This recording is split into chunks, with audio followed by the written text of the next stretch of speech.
Stoicism for Villains. How to be unbreakable. When you're the bad guy. What if the world's most cunning villains stole their mental playbook from the ancient Stoics? We usually see antagonists driven by raw, chaotic emotions, rage, greed, and a bottomless lust for power. They're defined by their passions, and in the end, they're undone by them. But imagine a different kind of monster. A villain who isn't passionate, but dispassionate. A villain you can't provoke, who treats failure as just another Tuesday, and who is utterly, terrifyingly in control of their own mind. That's the specter of the Stoic villain, an antagonist forged not in fire, but in ice-cold logic. And they would be psychologically unbreakable. Now, Stoicism itself, the ancient Greek and Roman philosophy, was designed as a path to resilience, inner peace, and virtue. It teaches you to endure hardship without complaint and to master your destructive emotions. It's a philosophy for heroes and sages trying to live a good life. But what happens when its powerful tools are stripped of their ethical core and weaponized? What happens when a mind with evil intent adopts the discipline of a saint? Today, we're exploring how 4 key Stoic principles, when twisted, could create the most frightening villain imaginable. This isn't about becoming a true Stoic. That requires virtue. This is about stealing its fire to build an engine of pure, unbreakable will. The Stoic villain thesis. At its heart, Stoicism is built on 4 cardinal virtues: wisdom, justice, courage, and temperance. The whole point is to live a life of virtue in accordance with nature, which really just means acting rationally and for the common good. To a real Stoic, virtue is the only good, and vice is the only evil. Things like power, wealth, and reputation are all indifferents. They're not good or bad on their own. What matters is how you use them. And this is where our villain strolls in and starts twisting things. Let's be clear, a true Stoic could never be a villain. Villainy is, by its very nature, an act of profound injustice, a direct violation of the social good that Stoics value. But a villain can cherry-pick the psychological tools of Stoicism. They can adopt the discipline, the emotional control, and the resilience while completely junking the ethical foundation of justice and compassion. What they create is a hollow Stoicism, a mimicry of its strength without any of its soul.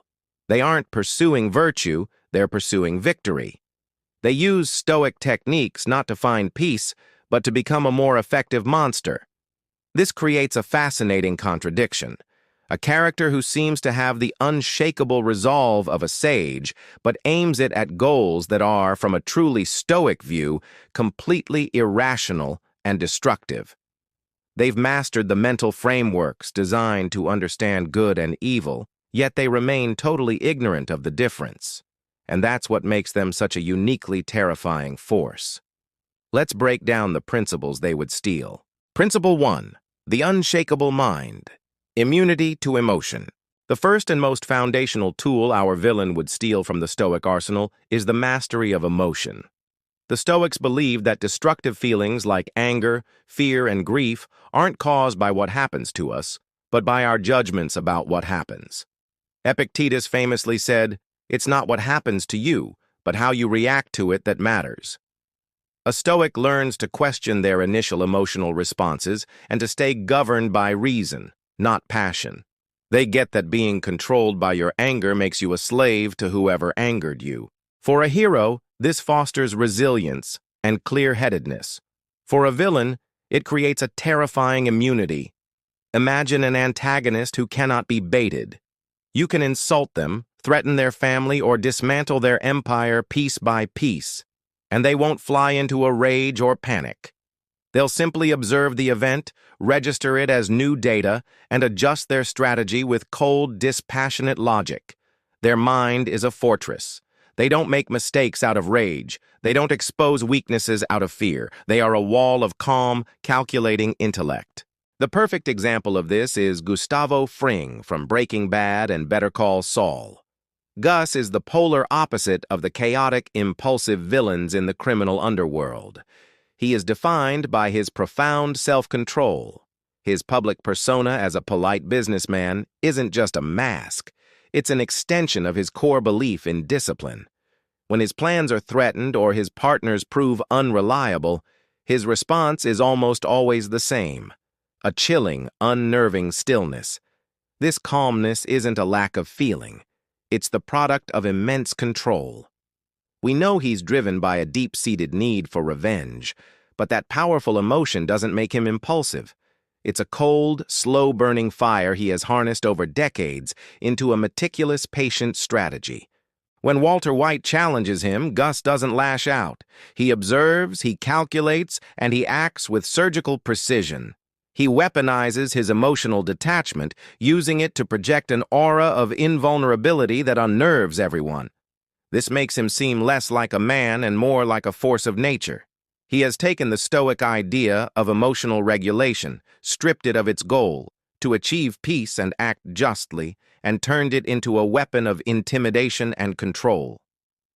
Principle 2. Amor Fati, the love of fate.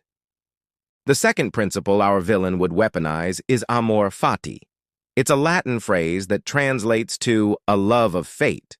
While the term was famously coined by Nietzsche, the core concept is pure Stoicism. It's the practice of not merely putting up with what happens, but embracing it. Marcus Aurelius wrote about accepting every event as if it were woven into the fabric of your destiny. To the Stoics, there are no accidents. Everything, good or bad, is part of the rational order of the universe. To wish things were different is irrational.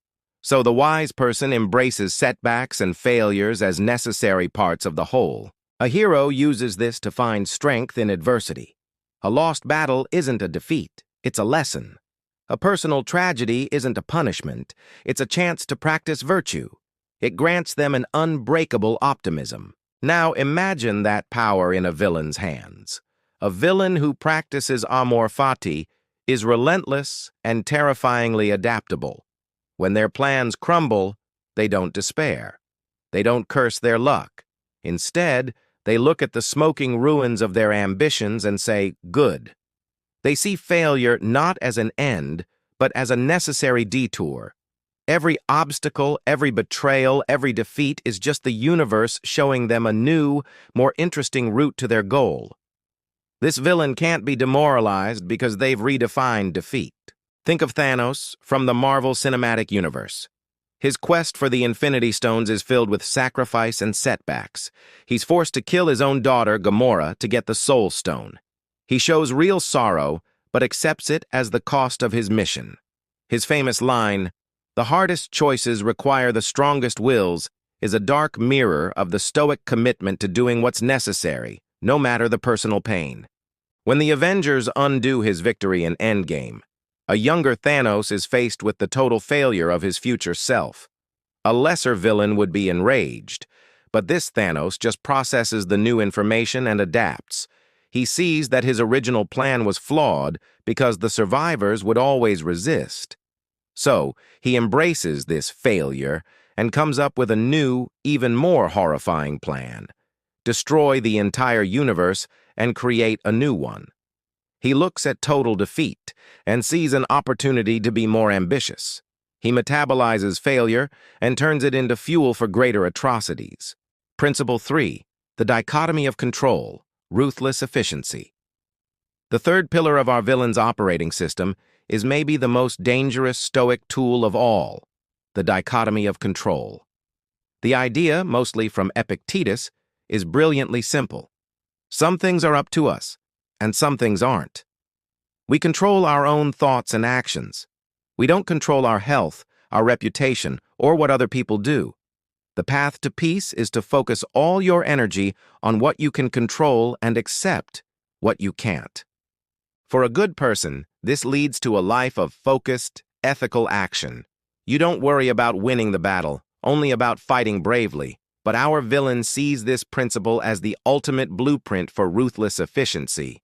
They don't waste a single moment on things outside their power. The weather, public outrage, the hero's dramatic monologue, it's all just noise.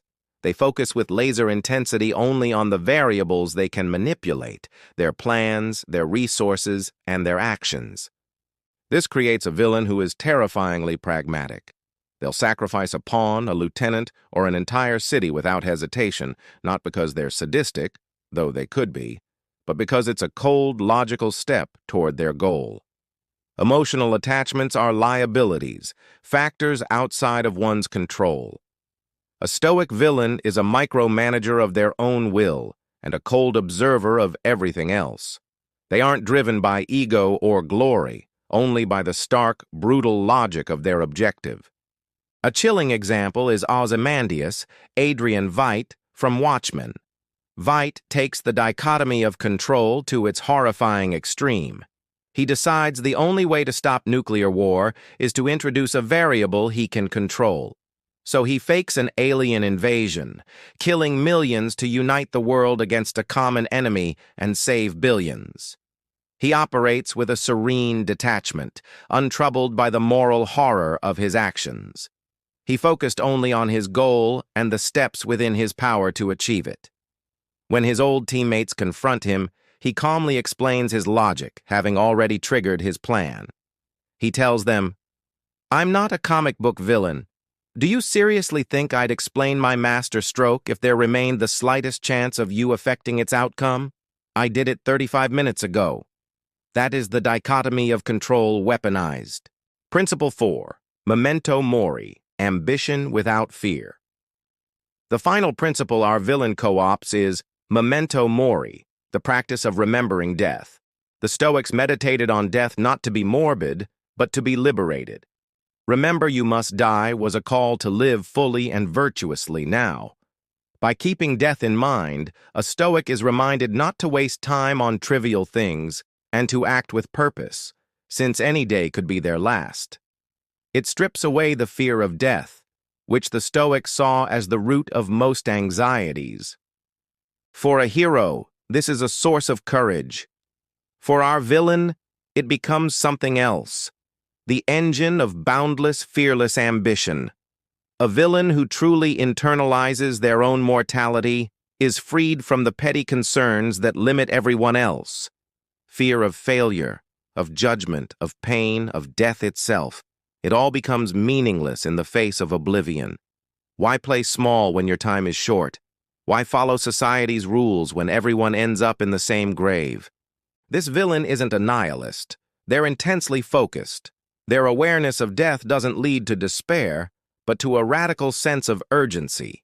It fuels a desire to leave a permanent mark on the world, a legacy so vast it echoes long after they're gone. Their mortality is their license for radical action. You can see this mindset in a character like Roy Batty from Blade Runner.